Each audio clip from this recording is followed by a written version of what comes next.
Shamarga hunee kabajamtootaa fi hordoftoota chaanala Tsiggeen kan jedhamtu irratti argamtan jirra jirtu ani jira buleetiin keessan galata rabbii anaaf haa jiraatu isiniin jedha. Akkam jirtanii fayyaa keessanii nagaadha miti an nagaa kooti galata rabbiin isiniin jedha. Akkam jirtanii fayyuma keessanii nagaa kooti ani har'a waan ajaa'ibsiisaa qabadee dhufe jechuudha. Waan hedduu nama ajaa'ibu waan baay'ee waan baay'ee nama kofalchiisu jechuudha. Ni kolfitanii ni burraaqanii ni bashaadanii jechuudha. Akkuma mata duree irratti argitanii wantoota hedduu qabadee dhufe jechuudha. Wantoota nama bohaarsan illee, wantoota nama gaddisiisan illee, wantoota haamilee nama tuqan illee ta'uu danda'a. Anaan garuu na kofalchiisee bakka namni keenya maalisii jedhee xiqqoo yaada keessallee nagalchee jechuudha. Duraan dursee mee viidiyoo kana ilaallee walitti haa deebinu isiniin jedha. Viidiyoo kana duukaa bu'aa. Ifama akka carraa ta'e namoonni haaraan gara chaanala kanaatti yoo dhuftan sabiskiraayib gochuudhaan maatii keenya ta'a. Akkasuma mallattoo araarni sana tuquudhaan oon irra galfadhaa. Viidiyoon keenya akka yeroo hunda isin bira ga'uuf isiniin jedha. Akkasuma immoo namoonni akka maatii isinii ta'uu barbaadan yoo jiraattan koomentii jalatti naaf barreessaa maatii isinii ta'an illee isiniin jedha. Kan hundumaa guutaniif galatooma. Mee viidiyoo kana ilaallee walitti deebina.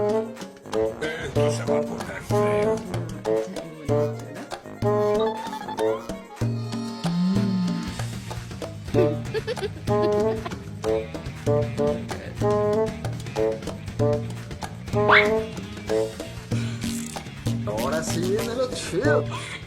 Veremos qué sucede. Estoy un poco nervioso. ¿Quién te paró con dinero? Dios mío, señor Salvador. ¡Ay, Godzilla!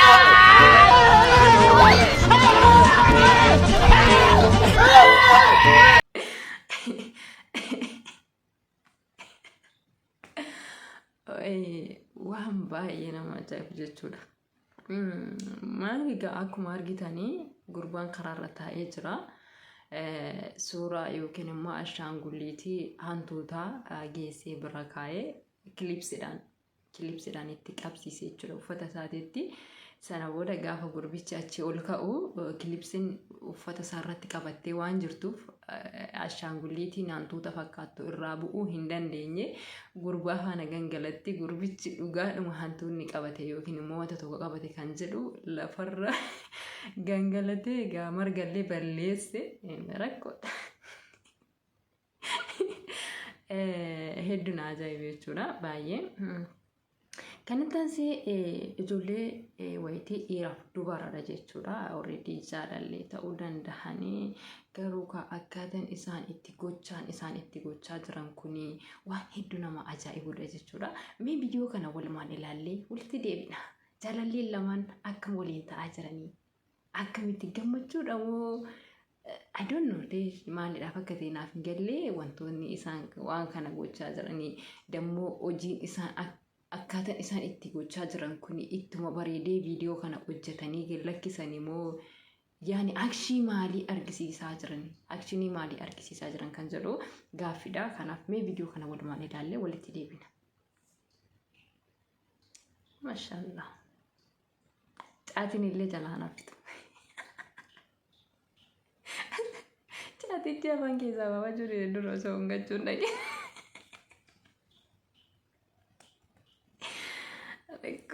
Allah miidhagdeen bilbila qabachuu malee quba isaa yoo hin qabdu wajjin mixiixamaa jira. Sila waan kana irra teessee jirti moo lafa teessee jirti naan galle barrakkoo. Itti tufuuf immoo afaanitti. Balaan booda.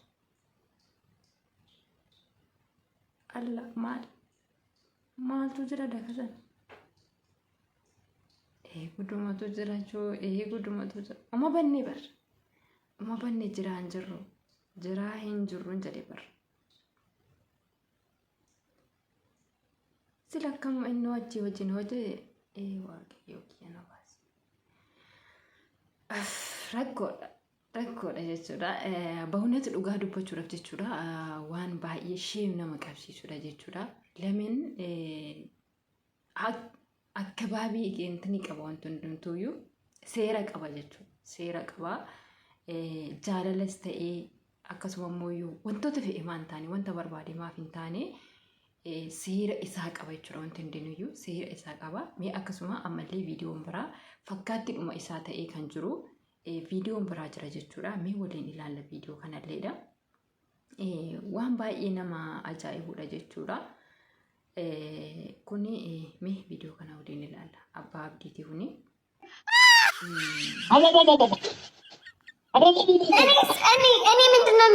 እኔ ምንድን ነው የምለው?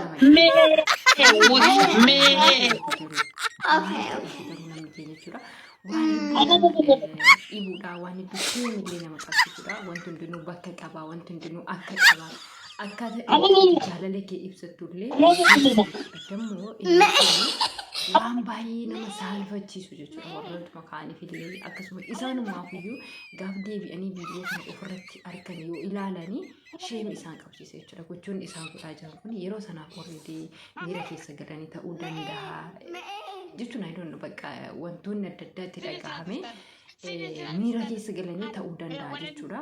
Gin waan baay'ee nama ajaa'ibudha. Mee viidiyoo abbaa abdii kana dhaggeeffannee walitti deebina.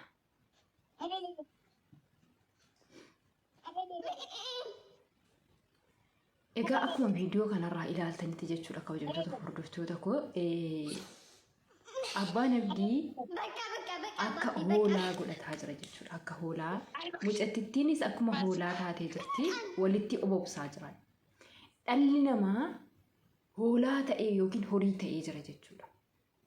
Yoo ilaallu akkanatti amma akka viidiyoo kanarraa hubannetti dhalli namaa akka horii yookiin bakka jira miti dhala namaa naminnatii isaa gatee gara horiitti deemee jira jechuudha. Gin waan baay'ee nama dhibudha. Gochuun akkanaa maaliif godhamuu qaba? Nutoo rabbiin hooyyuu gaafa akkanatti nu uumu horii irraa gargar nu baasee akka bifa keenyatti kan nu uume fi akka nuti jireenya kan keenya akkaataa bifa keenyatiin itti jiraannu fi malee akkaataa immoo horiidhaafis immoo wanti inni uumeef bifa sana waan uumama isaaniif ta'eef jechuudha. So nuti immoo dhala namaa adda taane uumama keenyarraa maaliif jijjiirree uumama biraatti of madaalchisna yookiin of fakkeessina. Waan baay'ee nama ajaa'ibudha. Waan baay'ee nama gaddisiisudha jechuudha. Waan namni irra yeroo ilaalu nama gaddisiisudha jechuudha. Ta'uu waan hin qabnedha. Nuti dhala namaati akkuma namaatitti akkuma uumama namaatitti itti fayyadamna wantoota fayyadamuu qabnu wantoota ta'uu qabnullee malee akkaataan isaan gochaa jiran kuni hin bareedu jechuudha. Waan hin bareednedha. Waan hedduu nama dhibudha isinii jira. Egaa kabajamtoota hordoftoota koo kanatti aansee ammallee viidiyoo baay'ee na ajaa'ibe tokkotu jira jechuudha. Baay'ee kolfee fixu kanan dadhabee jechuudha. Baay'ee na dinqi ammana kan hin jedhamne na dinqi viidiyoon kun hedduu jechuudha.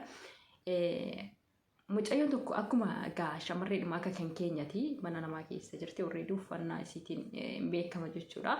Namoota warra biyya Arabaa kana keessa jirru akkuma kan koo kan namoota warra biyya Arabaa keessa jirtanii jechuudha. Jarreen jaarsolii wayii I don't know eessa biyyi isaanillee maal akka isaan ta'an hin beeku wanti isaanii akshinii wayii argisiisaa jiru jechuudha. Jarri kuni mucattiin kuni isaan duukaa akkamittiin akka akshinii sana argisiiste ilaalchi namoonni isii ilaalerree jechuudha. Biyyoonnis laakiin isii agam akka deeme hedduu nama dinqisiisa jechuudha. Mee alchaa mucattiin kun yookiin immoo akshinii mucattiin kun jara kana faana goote waliin ilaallee walitti deebina. Viidiyoo kana waliin ilaallee jechuudha. Viidiyoo kana duukaa bu'aa.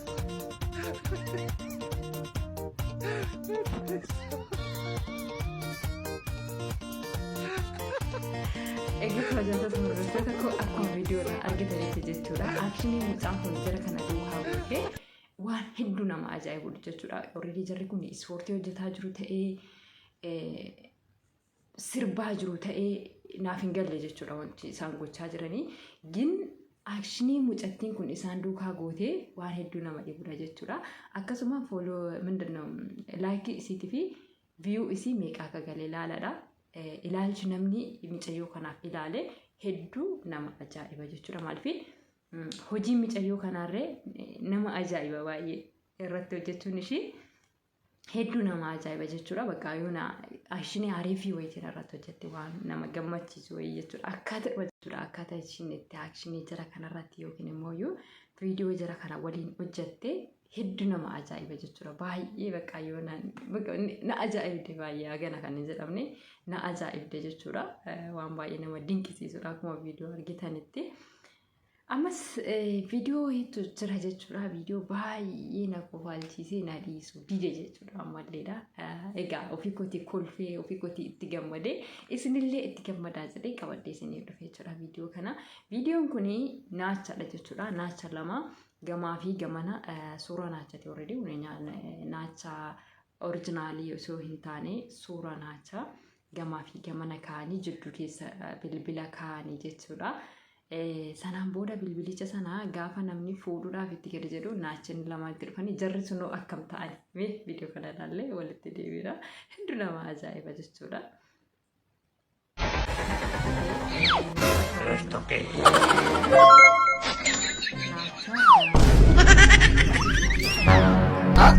Algo anda mal.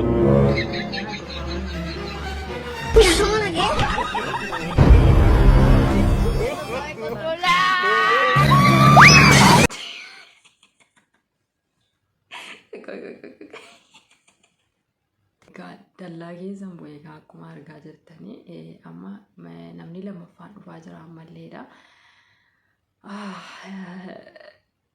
Viidiyoon kun lammaffaa ammas kan killee itti kennee already namicha surree isaa irraa gadi bu'aa jira akkuma argaa jirtanii.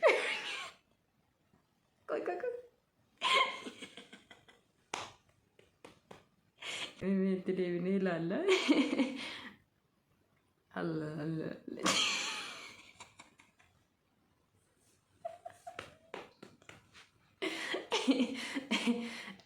Waan hedduu nama dhibu jechuudha. Dhugaa dubbachuudhaa fi hedduun kolfe ammana kan hin jedhamne. Already namoonni tokko akshinii surree isaanii ultuurraan gadi buusanii akkasuma bakka hidhatallee kan ittiin godhannee zannaa jedhamitiira isaanii akkasittiin kan deeman ni jiran jechuudha. Because wantoonni akkanaa kun gaafa muudannoon kun isaanitti dhufu wanta tokko jalaa bahuu hin danda'an jechuudha. Because namichi kun mee maal akka ta'e walumaa viidiyoo kana itti fufnee ilaalla.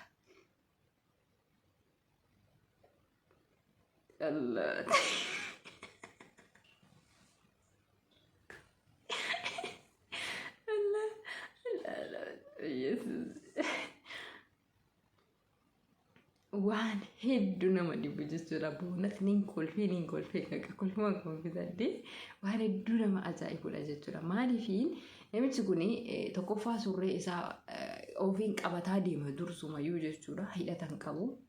Dhiira jechuun hidhata jabeeffachuu qabdu yaa warra dhiiran.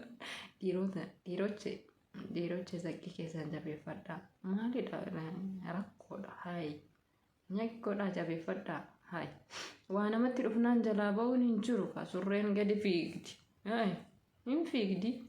Rakkoodha jabeeffadhaa. Zaqqii maaliif uumame? Hidhadhaa jabeessaa zaqqii keessan rakkoo maalni? Ciniinnadheen haasaa jira barnaan haarii tanani waan biraas hin fakkaate. Innaa waan nama dhibuudha jechuudha. Namichi kun surreen isaa already zaqqii hin qabu yookiin hidhata tokko ofirraa hin qabu. Namoonni warri kun warri surree isaanii jabeeffatanii jiranii badanii jiru harkaa ba'anii jiru jechuudha. Osoo wanti kun waan nama nyaatus ta'ee mudannoo wayis yookiin immoo wanta tokko isaan irraan gafu ta'ee jarri sun jalaa ba'anii jiru. Namichi inni kun immoo surreen isaa irraa gadi buutee luka isaa qabdee achitti hiitee hambiste. Argitaniittu amma waan kana rakkina isaa argitaniittu hin argine bar. Mee ilaalaa sirriitti. Mee ilaalaa irra deebi'aati. Mee haa ilaallu. Mee kottaan walumaan irra deebinee ilaalla. Mee ilaala. Ilaalaa viidiyoo kana. Ilaala. Argitanii? Ilaala. 90 kufee jechuudha. Sababni inni kufeef maali? Hin kolfee wantichi irra jechuudha. Because wanti kun nama dabar. Namadha namatu wanti ni uffate. Gin osoo dhugaadhuma waan nama nyaatu ta'es namni kun findaataadha. Surree isaa godhee fuuldura gadi buufatee shamba. shambaa jira inni. Kanaafuu gaafa dhattee surreen irraa xab jettee hin jirumtu. Hin deemu kan danda'e. Gadi baasuu fi ganaa gadi jedhee ofirraa baasuu dhaqa. Yoo inni baasuu dhaqetti nyaata. Fiiguu fi danda'een fiigu. Hidhamee jira. Rakkoo. Akkas isin jira waan hedduu nama dhibudha. Nama kofalchiisa nama dinqisiisa ajaa'iba jechuudha. Mee viidiyoo biraa waliin qabnaa? Viidiyoo biraa ni jira. Viidiyoon biraa egaa waggaa isinitti dheeratti. Kan isiniin jira kabajamtoota hordoftoota kooyii wantoota baay'ee na ajaa'ibanii fi na dinqisiisanii akkasuma wantoota adda addaa wantoota haaraa ta'an tokko isinii qabadee dhufuudhaaf qophiidha jechuudha. Isinillee na daawwachuudhaaf qophii ta'aadhaan lakshee gochuun hin dagatinaan isiniin jira. Kan hundumaa gootaniif galatoomaa. Akkuma dursa isiniin jedhee namoonni haaraan gara chanaala kanatti dhuftanii yoo jiraattan subscribe gochuudhaan maatii keenya ta'aadha. Akkasuma mallattoo alaarmii sana tuquudhaan on irra godhadhaa viidiyoon keenya akka yeroo hunda isin bira gahuu fi akkasuma immoo namoonni akka maatii isiniif ta'u barbaadan koomentii qofa naa barreessaa. Nama haaraa yoo arge anuu nan deebisa waan ta'eef koomentii naa barreessadha. Anu isinii deebisan isiniin jedha. Jajjabaadhaa wala jajjabeessinu. Yoo nuti waliin jajjabeessin ormi dhufee nu jajjabeessuu hin danda'uun isiniin jedha. Nuti waliif kafana, nuti waliif gaaddisa, nuti wal jajjabeessee wal dabarsuu qaba malee ormi dhufee nu jajjabeessee nu hin dabarsuun isiniin jedha. Hayi dhugaa kan kooti bar maal kolfitaa laayik godhi dhageetti. Hayi. Waan nama kofalchiisu tokko hin qabu bar dhuguma siin jedha. Laayik godhi, sheer godhi. Siin nyaatu harka kan kee, hin cabsu harka kan kee. Maa teessee na laalta. Dhaqii laayik godhi dhageetti. Dhaqii laayik godhiitii sheer godhi nama biraa akka ga'u taasisi. Kana hunduma waan gooteef galatoomee hundi keessan immoo dhugaa dubbachuudhaaf hedduu siin jaalladha. Hedduu siin kabaja. Hanga marsaa biraatiin wantoota haaraa wantoota nama kolfisiisanii fi nama bohaarsan qabannee dhufnutti nagaa fayyaadhaan nuuf turaa isiniin jedha. Waan nafaana turtaniif guddaa galatoomaa. Hanga marsaa biraatiin walitti